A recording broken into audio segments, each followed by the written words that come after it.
다 같이 읽겠습니다.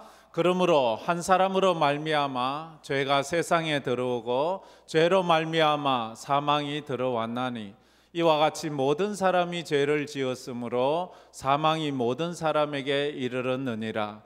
죄가 율법 있기 전에도 세상에 있었으나 율법이 없었을 때에는 죄를 죄로 여기지 아니하였느니라. 그러나 아담으로부터 모세까지 아담의 범죄와 같은 죄를 짓지 아니한 자들까지도 사망이 왕노릇하였으니 아담은 오실자의 모형이라. 그러나 이 은사는 그 범죄와 같지 아니하니 곧 한 사람의 범죄를 인하여 많은 사람이 죽었은즉 더욱 하나님의 은혜와 또한 한 사람 예수 그리스도의 은혜로 말미암은 선물은 많은 사람에게 넘쳤느니라. 또 이 선물은 범죄한 한 사람으로 말미암은 것과 같지 아니하니 심판은 한 사람으로 말미암아 정죄에 이르렀으나 은사는 많은 범죄로 말미암아 의롭다 하심의 이름이니라. 아멘. 원래는 저희들이 하나님의 은혜를 기억하라는 표어로 신앙생활을 하고 있습니다. 하나님의 은혜를 기억하라. 근데 하나님의 은혜가 뭔지 알아야지 기억할 게 있지 않겠습니까? 하나님의 은혜에 대해서 정확하게 좀 우리가 이해하는 것이 필요한 것 같습니다.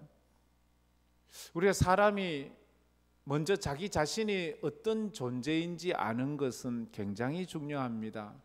그것을 정체성이라고 말하지요. 인간은 어떤 존재입니까? 이걸 알아야 돼요. 인간이 어떤 존재인가? 짐승하고 똑같습니까? 인간이 짐승과 다른 것은 무엇인가요? 말을 할 수 있었어요? 두 손발을 쓸 수 있었어요? 그것보다도 더 중요한 차이가 있습니다. 인간은 하나님의 형상을 닮아 지음받은 영적인 존재입니다. 짐승들은 영적인 존재가 아닙니다. 육적인 존재지요.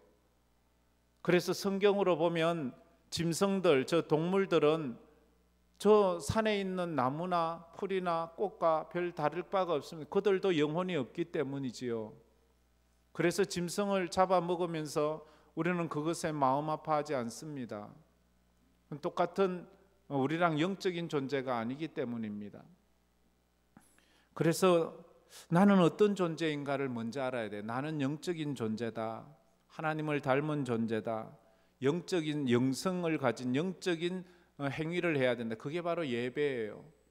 그게 사람이 짐승과 다른 것입니다. 그렇다면 은혜란 또 무엇일까요?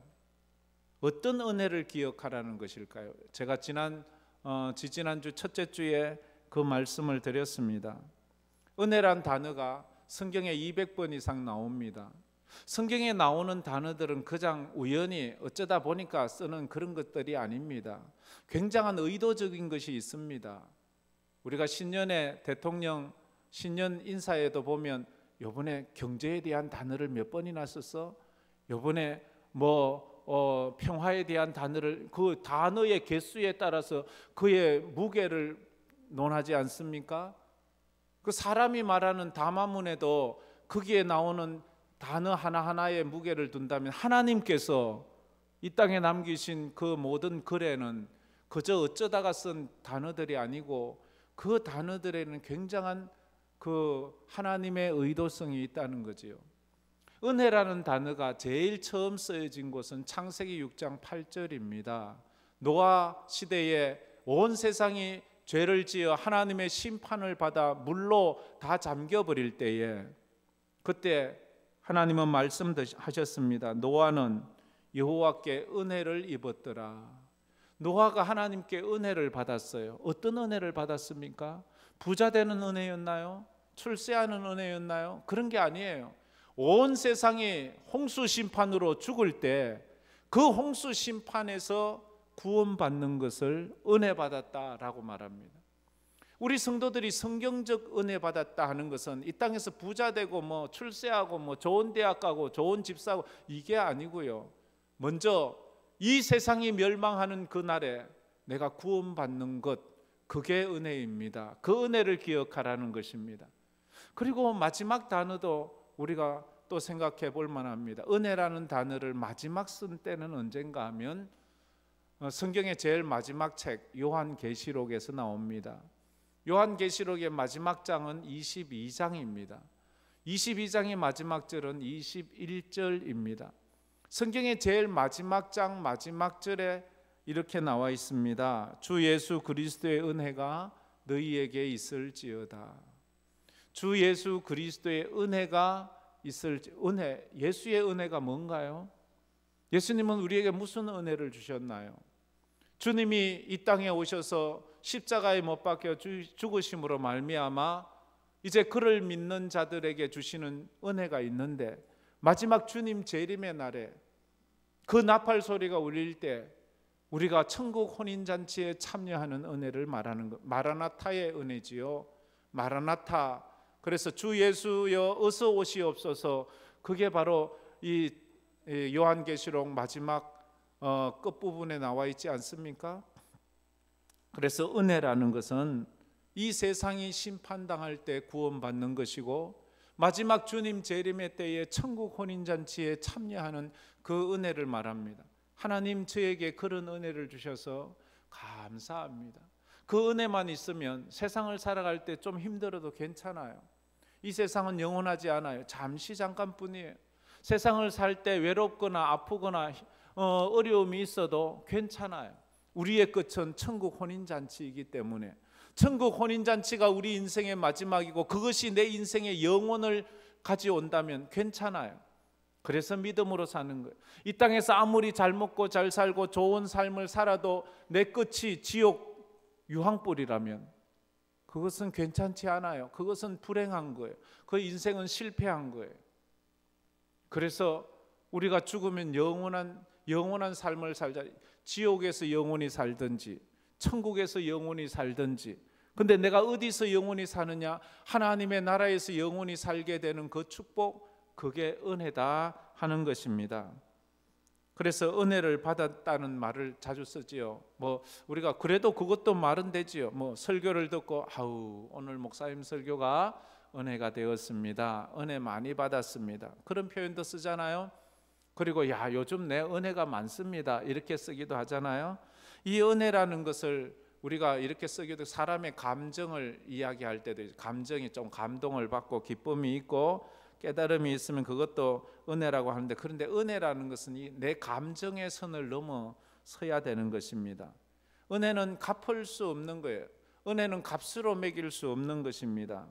그래서 그것이 은혜예요. 그래서 부모의 은혜라고 어버이 은혜라고 말하죠. 어버이 은혜를 무엇으로 갚을 수 있나요? 밥 많이 사주면 되나요? 좋은 집 사주면 되나요? 내 목숨값을 그것으로 퉁칠 수 있나요? 어버이 은혜도 우리가 갚을 수 없는 것이라면 하나님의 은혜를 우리가 어떻게 다 갚을 수가 있겠습니까? 그래요. 은혜란 웨스트민스터 소요리 문답에 이렇게 정의를 내리고 있습니다. 은혜란 하나님으로부터 오는 무조건적 호의다라고 이렇게 말합니다.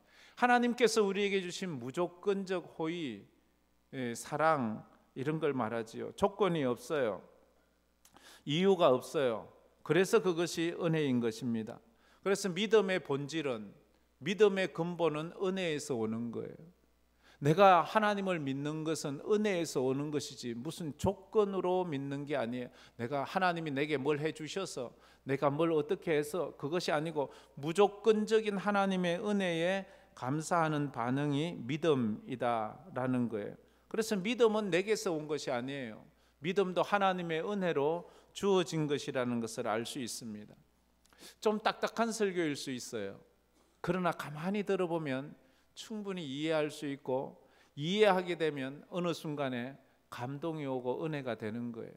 우리가 신앙생활 하면서도 늘 성장하지 못하는 이유는 이런 설교를 듣지 못해서 그래요. 이 조금 딱딱한 설교를 들어야지만 우리가 조금 거기에 다른 믿음이 쌓여지는 거거든요. 그냥 위로받고 그냥 내 마음 한번 어루만짐을 받고 아이고 내 눈물 한번 흘리고 은혜 받았다, 그 정도로는 우리의 믿음이 자라는데 한계가 있거든요.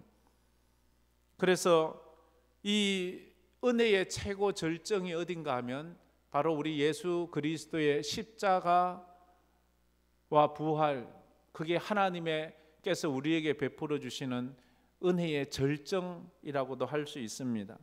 예수님의 십자가 성육신은 갚을 수 없는 그 크신 은혜. 하나님이 인간이 되었어요. 하나님이 십자가에 못 박혔어요. 그래서 성경이 말하는 구원은 어떤 것인가?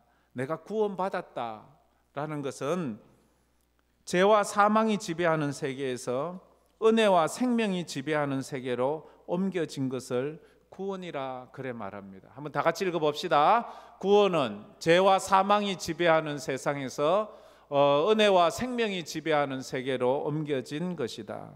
내가 예수 믿기 전에는 죄와 사망이 나를 지배했어요. 내가 뭘 해도 나는 죄와 사망의 지배를 받아 지옥 갈 수밖에 없어요. 그러나 예수 안에 들어오면 이제 예수의 은혜와 예수의 생명이 나를 지배해서 내가 이 땅에서 어떻게 살든지 관계없이 나는 이제 영생을 얻은 존재가 되어 죽어 천국으로 들어가는 그런 존재가 되었어요. 이것을 은혜라, 이 구원은 은혜로 받는 것입니다. 사람들이 평생 살면서 궁금해하는 질문이 있지요. 이것은 유사일의 모든 인간들이 했던 질문이고 또 앞으로 모든 인간들이 할 질문이기도 합니다. 왜 사람은 죽어야 합니까? 어떻게 하면 사람은 죽지 않고 영원히 살 수 있습니까? 이 질문은 모든 인간들이 하는 질문이에요. 왜 사람은 죽나? 사람은 죽지 않고 영원히 살 수 없나? 아마 여러분의 마음에도 이런 질문이 있으리라 그래 생각을 합니다.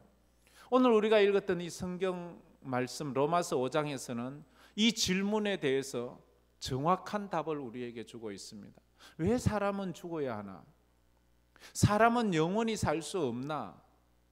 거기에 대한 답 이미 알고 계신 분들도 많지만 또 한 번 더 들으면서 우리의 믿음을 더 딱 다져가는 것이 필요합니다. 설교는 딱 한마디로 말하면 한마디로 요약할 수 있잖아요. 예수 잘 믿으라는 거지요. 근데 예수를 잘 믿기 위해서는 이런 것을 좀 알아야 되니까요. 첫 번째로 인간은 왜 죄인이며 왜 죽어야 하는가에 대한 질문을 하고 있습니다. 인간은 왜 죄인이며 왜 죽어야 하는가? 한번 읽어봅시다. 인간은 왜 죄인이며 왜 죽어야 하는가? 이 질문 해본 적 없어요? 12절 말씀에 이런 말씀이 있습니다. 우리 다시 한번 더 읽어보도록 하겠습니다. 그러므로 한 사람으로 말미암아 죄가 세상에 들어오고 죄로 말미암아 사망이 들어왔나니 이와 같이 모든 사람이 죄를 지었으므로 사망이 모든 사람에게 이르렀느니라. 왜 사람이 죽는지 그 부분에 대해서 이야기를 하고 있지요. 이 문제가 해결되지 않으면 내 믿음은 자라지 않습니다. 예수를 믿는다고 말하면서 사람이 왜 죽는지 모른다면, 그리고 사람은 어떻게 하면 영원히 살 수 있는지를 모른다면 우리가 예수를 믿는 것에 대해서 좀 뭔가 심각하게 생각해. 내가 진짜 제대로 믿고 있나? 그냥 덜렁덜렁 예배당만 왔다 갔다 하는 거 아닌가? 심각하게 생각을 해 보아야 합니다. 한 사람으로 말미암아 죄가 시작됐다고 말해요. 그리고 그 죄 때문에 사망이 이르렀다고 말해요. 그 한 사람의 죄가 모든 사람의 죄가 되었고 한 사람의 사망이 모든 사람의 사망이 되었습니다. 그래서 저와 여러분도 죄인이고 저와 여러분도 죽는 것입니다. 왜 인간은 죄인이지? 왜 인간은 죽어야 하지? 이 부분을 이해하기 위해서는 창세기 2장과 3장을 좀 알아야 합니다. 잘 모르시는 분은 창세기 2장과 3장을 집에 가셔서 자꾸 읽어보십시오. 그러면 이해하게 될 것입니다. 창세기 2장과 3장에 이런 글이 있죠. 창세기 2장 17절 말씀에 하나님이 이래 말씀하세요. 다 같이 한번 읽어봅시다. 선악을 알게 하는 나무의 열매는 먹지 말라. 내가 먹는 날에는 반드시 죽으리라. 하나님은 아담 하와를 창조하고 만들고 나서 에덴 동산에 살게 하고는 이 말씀을 하셨어요. 너희들 에덴 동산에 사는 동안에는 절대 선악을 알게 하는 나무의 열매를 먹지 마. 이거 먹으면 너희들 죽어. 그런데 어떻게 돼요? 아담은 사단의 꼬임에 빠져서 이 열매를 먹어요. 그리고 그의 남편에게도 주어 같이 열매를 먹게 했어요. 그 결과가 뭔가 하면 창세기 3장 19절이에요. 다 같이 읽어봅시다. 너는 흙이니 흙으로 돌아갈 것이니라. 그래서 죽는 거예요. 정령 죽으리라, 반드시 죽으리라 말했는데 그들은 그것을, 에덴 동산은 천국 같아서 죽지 않아요, 늙지 않아요, 배고프지 않아요, 병들지 않아요. 그곳에서는 그런 곳이에요. 하나님께서 인간을 처음 만드셨을 때 죽을 존재로 만들지 않았어요. 인간은 영생하는 존재로 만들었어요. 그런 영생하는 존재가 하나님 앞에 범죄함으로 죽음이라는 유한한 존재가 되어버리고 말았어요. 그렇지만 사람의 영혼이 있어서 사람은 영원한 인생을 걸어가는 거예요. 천국에서 영원히 살든지 지옥에서 영원히 살든지. 이 말씀은 전설이 아니에요. 사람이 지어낸 우화가 아니에요. 이 창세기 2장 3장 말씀은 실제이고 실제로 있었던 역사예요.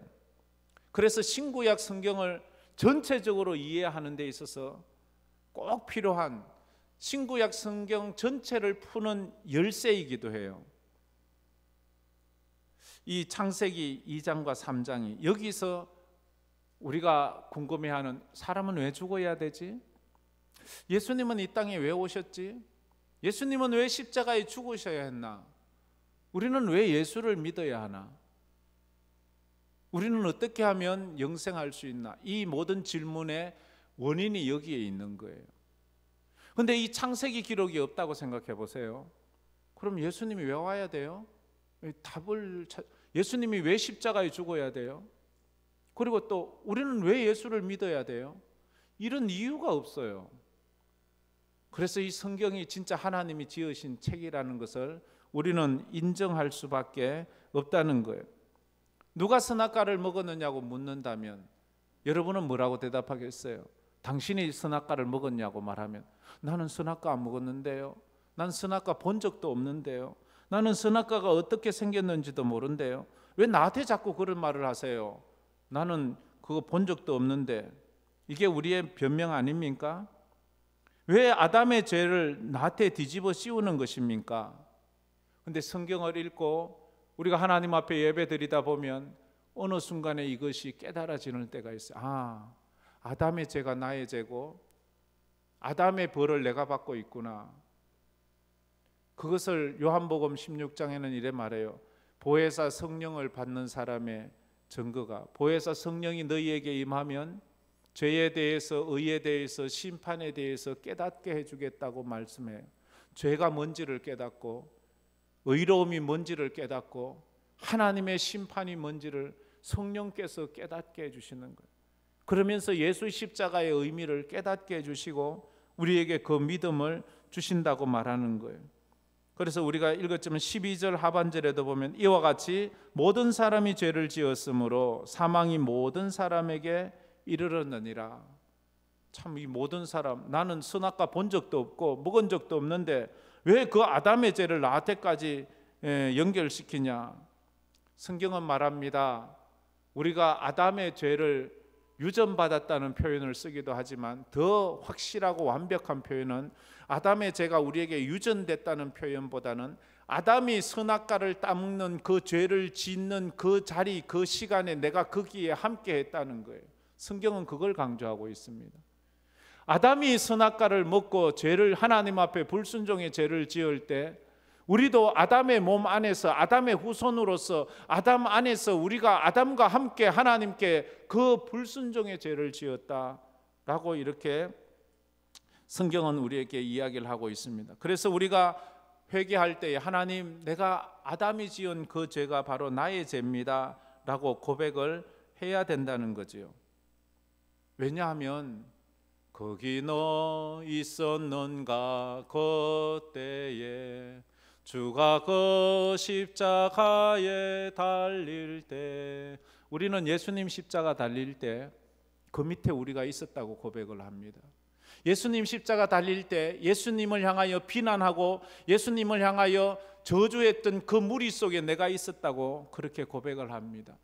그 예수 십자가에 못 박는 죄가 내 죄라고 우리는 고백합니다. 그렇다면 예수 십자가 밑에 있었던 것이 우리였다면 아담이 죄를 지을 때 그 선악과 나무 밑에 내가 있었다는 것도 똑같이 동일하게 적용이 되어야 되는 것입니다. 그래야지만 예수 십자가의 의미가 살아나는 것이기 때문입니다. 아담의 죄는 단회적인 죄입니다. 아담은 또 선악과 따먹고 또 선악과 따먹고 한 것이 아니에요.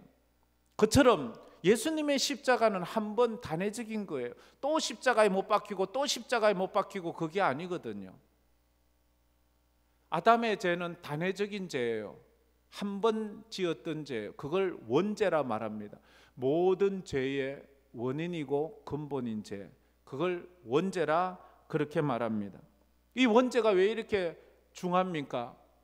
지난 수요일 날도 제가 마침 이 말씀을 드렸는데, 아니 하나님 너무 째째하지 않습니까? 사람이 뭐 과일 하나 따먹은 가지고 그 에덴 동산에는 과일이 뭐 천지에 너린기 과일일 텐데 그 과일 하나 따먹었다고 그러면 그 참 하나님 좀 속 좁습니다. 그거 내가 과일 한 상자 사드릴게요.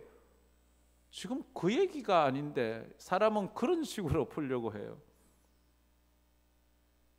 하나님의 거룩함을 훼손한 거예요. 하나님 앞에 불순종함으로 하나님의 거룩성을 회복해요. 하나님의 본성은 거룩함이에요. 하나님의 본성을 훼손한 거예요. 하나님의 하나님됨을 완전 묵사발 내버린 거예요. 그래서 지난주에 제가 그 예화를 들었지요. 얼마 전에 경복궁 담벼락에 아이들이 장난삼아 낙서질을 했는데 그것이 온 나라를 뒤집어 놓았어요. 무슨 나라가 막 큰일 날 것처럼, 아니 애들 낙서 좀 한 거 가지고 뭐 그런 거 가지고 사람들 피곤하게 그 뉴스에 내고, 안 그래도 머리 복잡한데 뭐 그런 것이 무슨 그래 생각할 수 있지만 그게 그런 게 아니에요. 그냥 담벼락에 낙서한 정도가 아니에요. 아이 뭐 그게 돈이 얼마나 하는데 걔들한테 뭐 1억 원씩 배상을 받니? 아이고 그거 뭐 한 10만 원만 하면 다 될 걸 갖다가 뭐 그런 걸 그렇게, 아니에요. 그 경복궁 담벼락은 그냥 담벼락이 아니에요. 민족의 자존심이에요. 민족의 역사가 담겨 있는 거예요. 거기 낙서했다는 것은 한 민족의 역사의 담벼락에 낙서질을 한 거예요. 이건 있을 수가 없는 거예요. 그런 일은 재발돼서는 안 되는 거예요. 그래서 온 나라를 뒤집어 놓는 거예요. 그 범인을 잡아야 되는 거예요. 그건 그냥 이 민족에 대한 도전인 거예요. 아담 하와가 선악과를 따먹은 것은 과일 먹은 게 아니에요. 하나님의 거룩함을 훼손해서 하나님의 하나님됨을 모독하는 거예요. 그래서 그는 더 이상 하나님과 더불어 살아갈 수가 없는 거예요. 복음을 모르는 사람들은 원죄 이야기를 하면 화내고 억울해합니다. 나는 아담도 모르고 아담의 죄도 모르는데 왜 내가 그 죄 때문에 죽어야 합니까? 그래서 14절에 이렇게 말을 하고 있죠. 그런 말을 하는 사람에게 다 같이 읽어봅시다. 그러나 아담으로부터 모세까지 아담의 범죄와 같은 죄를 짓지 아니한 자들까지도 사망이 왕노릇하였으나 아담은 오실 자의 모형이라. 나는 아담의 죄를 짓지 않았는데 왜 아담의 죄값을 내가 받아야 합니까? 하는 거예요. 나는 선악과도 모르고 거기 있지도 않았는데 아담과 같은 형별인 사망을 받는다니요. 선악과 먹지 않았다고 하는 자들. 그런데 문제는요, 그가 진짜 선악과를 먹었는지 안 먹었는지는 결과를 보면 알잖아요. 내가 그 죄를 짓지 않았어요. 그런데 내가 그 죄를 지은 사람이 받는 벌을 받고 있다면 재판에서는 내가 그 죄를 지었다고 이야기를 하고 있는 거예요. 나는 아담의 죄를 짓지 않았다고 말해요. 선악과 따먹었지 않았다고 말해요. 그런데 선악과 따먹은 아담과 같은 벌을 받고 있다면 무슨 벌이에요? 죽음의 벌. 우린 다 죽잖아요. 그 벌을 받고 있다는 것은 내가 그 죄를 지었다는 증거예요. 내가 인정하든 인정하지 않든 우리는 그런 존재가 되고 마는 거예요. 만약 아담을 모르는 사람이 진짜로 아담의 죄와 무관하다면 안 죽어야 돼요. 그 사람이 아담의 죄의 원죄가 없다면 죽지 않아야 돼요. 죽지 않는다면 그 사람은 죄가 없는 사람이에요. 가끔 그런 사람, 나 죄 없어요, 나 죄 진 적 없어요. 그럼 그 사람은 안 죽어야 돼, 안 늙어야 돼, 안 아파야 돼. 근데 그 사람도 아프고 늙고 병들고 죽잖아요. 그러면 그 사람이 인정하든 안 하든 그 사람은 죄인인 거예요. 그건 자명한 거예요. 사람들은 말합니다. 아니, 인간은요 원래 이렇게 태어났어요. 진화론자들은 말해요. 진화에서 태어났고요, 이 세상에 존재하는 모든 것은 이렇게 생성과 소멸의 단계를 거쳐가는 거고 모든 것은 다 없어지는 거죠. 그럼 자기 스스로를 영적인 존재가 아니라 짐승으로 생각하는 거예요. 유물론자가 되는 거예요. 공산주의자들처럼 그저 사람도 짐승이나 팔이나 같은 존재로 죽이면서도 눈 하나 까딱하지 않는 그런 인생을 여러분 그런 존재입니까? 우리 인간은 그런 존재가 아니에요. 여러분들이 이것을 아담의 죄를 인정하지 않은 결과 그런 존재가 돼버리고 만다. 내가 인정하든 안 하든 내가 지금 아담의 죄의 형벌을 받고 죽음의 길을 가고 있다면 나는 모르지만 내가 그 죄를 지었다고 인정을 해야 돼요. 사람이 그래서 죽는 이유가 뭔가요? 사고 때문에 죽나요? 아니면 늙어서 죽나요? 아니면 병 걸려서 죽나요? 아니면 왜 죽나요? 성경은 분명히 말합니다. 성경은 사람은요 죄 때문에 죽어요. 죄의 삭성 사망이나 말해요. 이것은 누구도 피할 길 없어요. 아무리 좋은 약을 먹어도요 그 약으로 죄값을 지불할 수 없어요. 아무리 좋은 과학 발전을 해도 그 과학이 내 죄값을 대신 갚아줄 수 없어요. 아무리 많은 돈을 들여도 그 돈이 내 죄값을 사해서 나를 죽음에서 구원해 주지 못해요. 냉동인간을 만들어 몇백 년 후에 의학이 발달됐을 때 나를 다시 살려준다 하지만 그때 살아나도 또 시간이 지나면 또 죽을 거예요. 인간은 죽음이 기다리고 있는 죄인이기 때문에 이걸 인정할 수밖에 없어요.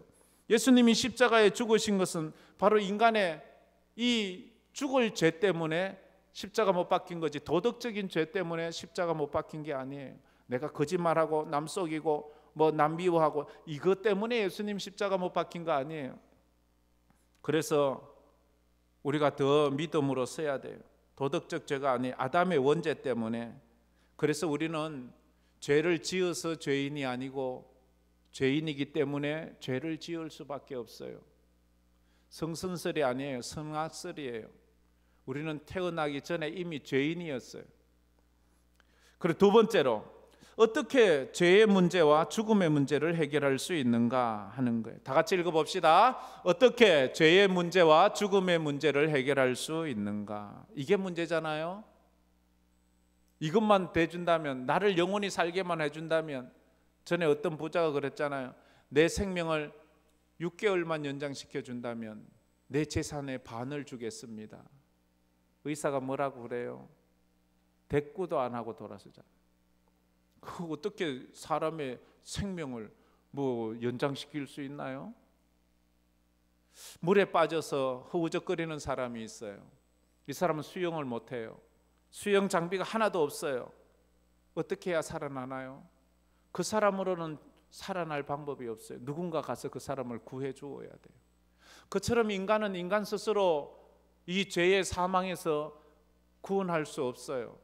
누군가가 와야 돼요. 누가? 죄 없는 사람이 와서 우리를 대신해서 죄값을 치루어주고, 죄값을 치룬다는 게 뭐예요? 죽음이잖아요. 정령 죽으리라. 죄의 값은 사망이에요. 우리의 죄를 사해지는 건 예수님이 와서 그냥 딱이면 몇 대 맞고 끝나는 게 아니고 예수님이 죽어야 되는 거예요. 우리를 위해 대신 죽는 거예요. 죽는 쇼를 하는 게 아니고 죽어야 돼요. 그 죽음은 무엇을 의미해요? 지옥 가는 걸 의미해요. 그래서 예수님은 우리를 위해 이 땅에 죄 없는 자로 오셨고 십자가에서 죽고 지옥 가셨어요. 그리고는 또 하나에 살아나야 돼요. 죽으면 자기 죄 때문에 죽은 거예요. 예수가 죽었다가 안 살아났으면 자기 죄 때문에 죽은 거고 그 사람도 죄인이에요. 그런데 그가 살아남으로 말미암아 그는 완벽한 사람이었고 우리 죄값을 다 지불한 것이 되는 거예요.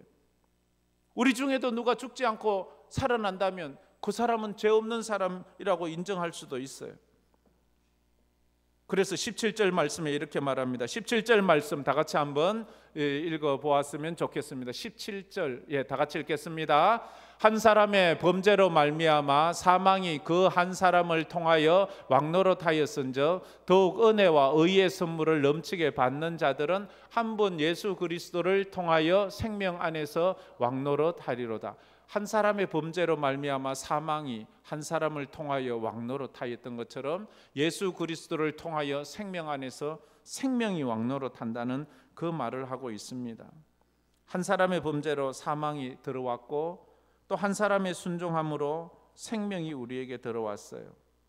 아담의 불순종에도 우리가 함께했고 예수의 십자가 순종에도 우리가 함께 했음을 고백해야 돼요. 아까 제가 불렀던 찬양대로 거기 너 있었는가 그때에 할 때 이 십자가 밑만 고백하는 것이 아니고요, 아담의 선악과 밑에도 내가 거기 있었습니다. 내가 거기서 죄를 지어서 나는 하나님 앞에 벌받아 영원히 죽을 존재입니다. 근데 예수의 십자가 밑에도 내가 있어서 예수의 십자가 때문에 나는 이제 영원히 사는 존재가 되었습니다. 이렇게 고백을 해야 돼. 아담 안에서는 영벌인데 예수 안에서는 영생의 인생을 살게 되었다 하는 것입니다.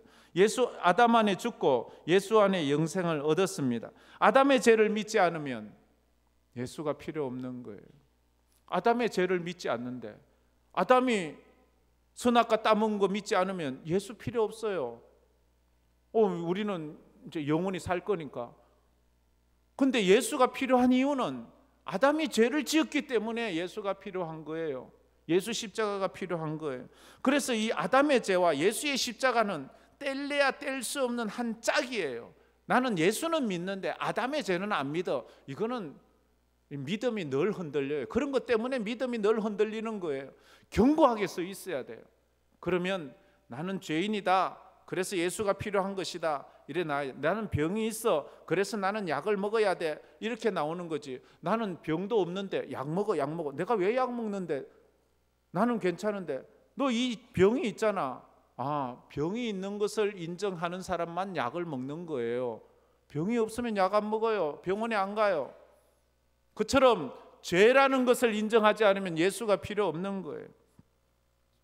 그래서 로마서 5장 8절에 말하지요. 로마서 5장 8절 다 같이 읽어보겠습니다. 우리가 아직 죄인 되었을 때에 그리스도께서 우리를 위하여 죽으심으로 하나님께서 우리에 대한 자기의 사랑을 확정하셨느니라. 우리가 아직 죄인 되었을 때, 죄인이라는 사람, 죄인 되었을 때 예수님이 우리를 위해 죽은 거예요. 그런데 내가 죄인이 아니라면 예수 필요 없는 거예요. 그 사람은 예수 붙잡지 않아요. 철저히 내가 죄인이라고 고백하는 사람만 예수를 딱 붙잡아요. 그래서 우리가 누구나 다 아는 요한복음 3장 16절이 그래서 복음인 거예요. 그래서 요한복음 3장 16절은 우리가 다 암송해야 돼요. 한번 다 같이 우리 요한복음 3장 16절 암송하는 사람은 안 보고 다 한번 해봅시다. 하나님이 세상을 이처럼 사랑하사 독생자를 주셨으니 이는 저를 믿는 자마다 멸망하지 않고 영생을 얻게 하려 하심이라. 이것 정도는 알아야 돼요. 예수 믿는다면. 성경 신구약 66권이 너무 두껍잖아요. 그래서 누군가 이걸 좀 엑기스로 줄여보세요. 그러자 너무 그랬어요. 그럼 요한복음 3장 16절 이거 보세요. 이게 그래서 신학자들이 가장 성경 전체를 잘 요약해 놓은 성경 구절이라고 하잖아요. 이것만 알아도 구원받는데 지장 없습니다.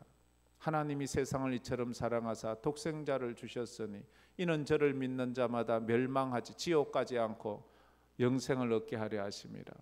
이것만 알아도 구원받아요. 근데 풍성한 은혜의 삶을 살기에는 좀 부족할 수 있죠. 그래서 다른 성경들도 많이 알면 우리가 더 풍성한 삶을 살 수 있는 것이다.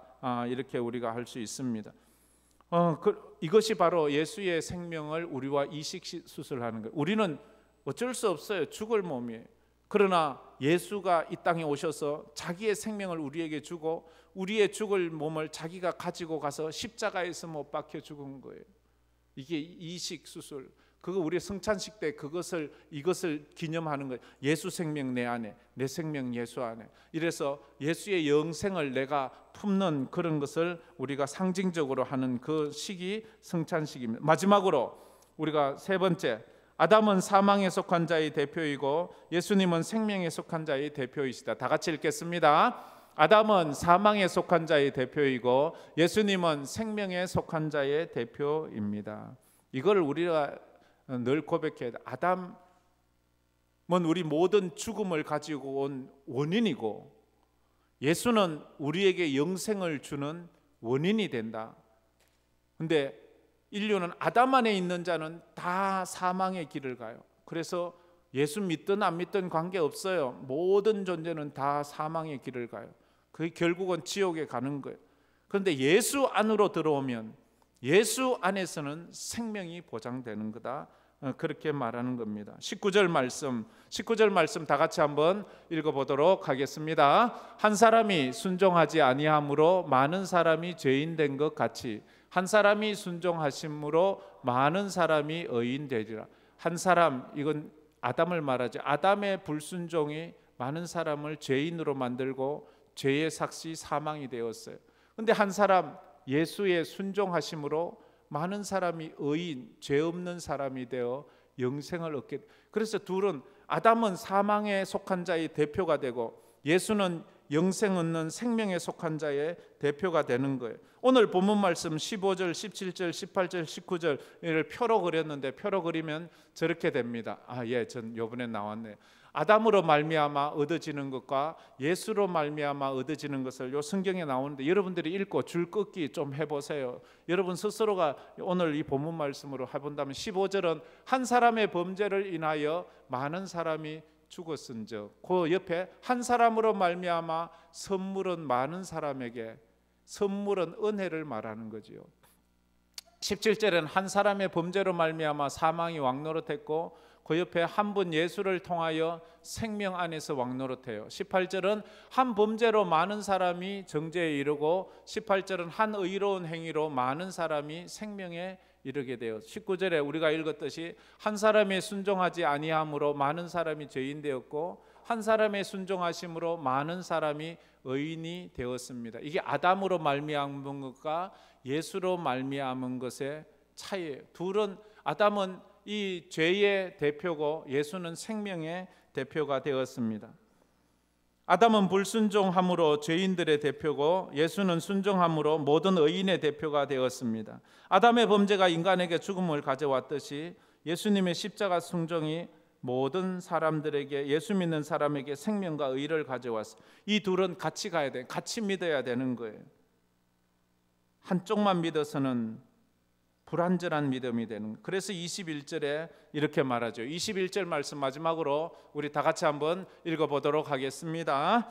이는 죄가 사망 안에서 왕노릇한 것 같이 왕노릇하여 우리 주 예수 그리스도로 말미암아 영생에 이르게 하려 함이라. 죄가 사망에 왕노릇했지만 우리 주 예수 그리스도로 말미암아 영생에 이르게 되었습니다. 이게 은혜라는 거예요. 구원이라는 것은 죄와 사망이 지배하는 세계에서 은혜와 생명이 지배하는 세계로 옮겨진 것이라고 말을 했습니다. 누구 때문에 죄와 사망이 지배하는 세계에 속했어요? 아담 때문에. 그런데 누구 때문에 은혜와 생명이 지배하는 세계로 옮겨졌어요? 예수 때문에. 내 의지가 아니에요. 내 수양이 아니에요. 이것을 갖다가 은혜라 그렇게 말합니다. 여러분 어느 세계에 속해 있습니까? 죄와 사망이 지배하는 세계에, 아니면 은혜와 생명이 지배하는 세계에? 은혜와 생명이 지배하는 예수 안에 있다면 아까도 말했다시피 힘들어도 좀 괜찮아요. 외로워도 괜찮아요. 아파도 괜찮아요. 우리 끝은 천국이에요. 영원한 천국이에요. 우리가 이 하나님의 은혜를 기억하며 이 한 해를 믿음으로 사는 우리 모든 성도 되기를 주의 이름으로 축복합니다. 이 말씀 생각하면서 우리 찬양 한번 부르겠습니다. 나 같은 죄인 살리신 주 은혜 놀라워 잃었던 생명 찾았고 광명을 얻었네.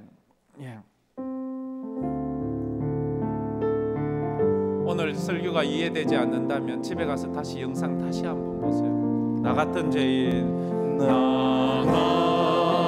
같은 죄인 살리신 주 은혜 놀라워 잃었던 생명 찾아고 광명을 얻었네 헌죄악에서 그 죄악에서 건지신 주 은혜 고마워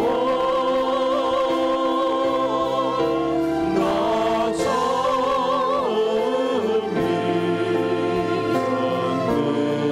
그 시간 귀하고 미안하다 이제껏 내가 산 것도 이제껏 내가 산 주님의 은혜뿐입니다. 주님의 은혜라 또 나를 장차 보냐 인도해 주시리 인도해 주시리 거기서 거기서 우리 영원히 주님의 은혜로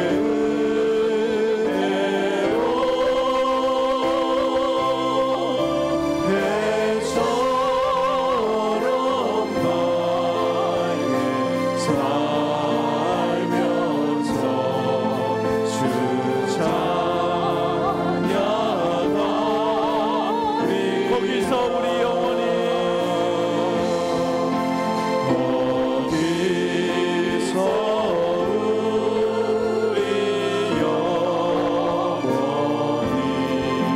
주님의 은혜로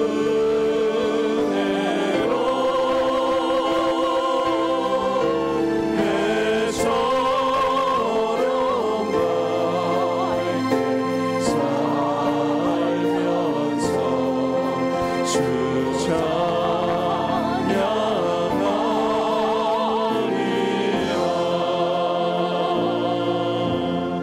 우리 다 같이 눈을 감고 머리를 숙여 두 손 모아 기도했으면 좋겠습니다. 여러분은 어디에 속한 삶을 살고 있습니까? 사망에 속한 삶을 살면서 사망 때문에 두렵고 걱정 근심 속에 떨고 있지는 않습니까? 아이고 죽으면 어떻게 하나? 아이고 죽는다는데 어떻게 하나? 아니면 생명에 속해서 내 삶이 어떠하든지 주님 안에서 누릴 영생을 생각하고 천국을 생각하며 그 믿음으로 살고 있습니까? 하나님께서 우리에게 주신 은혜는 그저 내 감정적인 것만 주시는 위로의 은혜가 아니라 우리가 이 세상이 심판받아 멸망할 때 구원받게 하는 그런 은혜이고 주님 재림의 나팔 소리로 다시 울릴 때에 우리를 천국 혼인잔치로 인도하는 그런 은혜입니다. 예수 그리스도의 그 은혜가 큰 것은 아담의 죄 때문에 우리가 다 죽음의 길을 가고 있는 우리를 그 사망에서 건져내어 주었기 때문입니다. 우리가 아담의 죄를 인정해야지, 아담의 죄 때문에 지옥 가는 것을 인정해야 예수님이 우리에게 절실히 필요한 분이고 예수의 은혜가 그렇게 크고 귀하담을 알 수 있습니다. 우리가 오늘도 들은 말씀을 붙잡고 하나님 올해는 이 은혜를 기억하며 믿음으로 흔들리지 않으며 살게 해달라고 우리 다 같이 통성으로 기도하며 나가겠습니다. 참 좋으신 하나님 감사합니다. 저희들이 오늘도 하나님 앞에 예배드리는 주님을 감사합니다. 아버지 하나님이여 이 땅을 살아가면서 우리는 아버지 하나님이여 죄인의 몸 속에서 살아가는 수밖에 없고 아프고 아버지 힘들고 외롭고 죽음의 길을 걸어갈 수밖에 없는데 우리가 사망의 지배를 받는 세상에서 살아가는 것이 아니라 아버지 하나님이여 생명과 하나님의 은혜 가운데 지배를 받으며 살아가는 그런 아버지 우리 인생이 되게 하여 주시옵소서. 사망 가운데 죄에 눌려서 아버지 하나님이여 두려움과 무서움으로 살아갈 때가 참 많습니다. 그러나 예수 안에 사는 사람은 사망 권세를 이기시고 부활하신 우리 주님을 믿기에 아버지 하나님 놀라우신 은혜를 경험하게 되었음을 우리가 고백합니다. 어떤 경우에도 하나님 아버지 이 믿음으로 주님의 그 은혜를 기억하며 아버지는 믿음으로 구원받아 저 하나님 품으로 아버지를 건너는 이 사실을 아버지 우리가 믿게 하여 주시고 저 천국을 소망하며 저 천국 백성답게 우리가 믿음으로 이 땅을 살아 아버지는 주님께서 주시는 귀한 승리를 우리들을 맛볼 수 있도록 하나님 도와주시옵소서. 아버지 하나님 주님의 은혜로 주님의 아버지의 은혜로 날마다 살아가는 저희들이 되게 하여 주시옵소서. 하나님 이 은혜를 기억하며 주님 앞에 늘 감사함으로 살아가는 저희들이 될 수 있도록 도와주시옵소서. 하나님이 세상을 이처럼 사랑하사 독생자를 주셨으니 이는 저를 믿는 자마다 멸망하지 않고 영생을 얻게 하려 하심이라. 웬 은혜입니까? 웬 사랑입니까? 하나님의 은혜라고 밖에는 말할 수 없는, 갚을 것도 없고 갚을 수도 없는 그 은혜 때문에 우리가 지옥 갈 우리가 이제 영생 얻는 생명을 얻게 되었음을 감사합니다. 올 한 해 이 하나님의 은혜를 생각하며 멸망할 세상에서 구원받고 주님 오실 때 천국 혼인자에 참여할 그 은혜를 기억하며 이 땅의 삶이 어떠하든지 믿음으로 살아 승리하는 우리 모든 성도들 되게 하여 주시옵소서. 지금은 우리 주 예수 그리스도의 은혜와 우리 하나님 아버지의 무한하신 사랑하심과 성령님의 감화 감동 위로 충만하심이 어떤 상황에서든지 하나님의 은혜를 기억하며 그 크신 하나님의 은혜를 붙잡고 믿음으로 살기로 마음에 다짐하는 우리 모든 성도들 머리 위에 그 가정 위에 그 삶 위에 흩어진 우리 선교사들 위에 이제로부터 영원토록 함께 있을지어다. 아멘.